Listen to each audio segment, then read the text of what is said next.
केसांपासून नखांपर्यंत पण त्याचबरोबर रक्तातील हिमोग्लोबिनची कमतरता भरून काढणारे अळीवाचे लाडू आज आपण आजच्या व्हिडिओमध्ये बनवतो आहे। त्यासाठी इथं कढईमध्ये मी 1 टीस्पून तूप टाकून घेतलं आहे। त्यानंतर इथं मी 100 ग्रॅम अळीव घेतलेले आहेत। हे अळीव आपल्याला 3 ते 4 मिनटं मंद आचेवर छान असे खरपूस होईपर्यंत भाजून घ्यायचे आहेत। आता भाजून घेतलेले अळीव एका वाटीमध्ये आपण काढून घेतले आणि त्यानंतर यामध्ये नारळाचं पाणी टाकून घेतलं। आता नारळाच्या पाण्याऐवजी तुम्ही साधं पाणी वापरू शकता।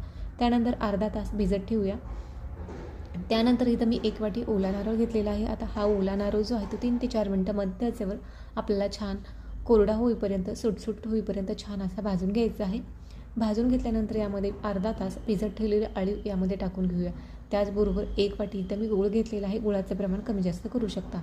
आता गूळ वितळेपर्यंत छान असं आपल्याला हे मिश्रण जे आहे ते परतून घ्यायचं आहे।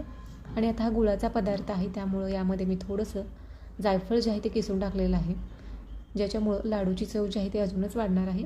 आता जायफळ किसून टाकल्यानंतर छान असं मिक्स करून घेऊया। त्यानंतर आपण थोडंसं हातावर गोळी करून घेऊया, म्हणजे आपल्या लाडूचं मिश्रण तयार झालेलं आहे। आता गॅस बंद करूया आणि आता हे मिश्रण एका प्लेटमध्ये काढून घेऊया आणि तयार मिश्रणाचे आपल्याला लाडू जे आहेत ते तयार करून घ्यायचे आहेत।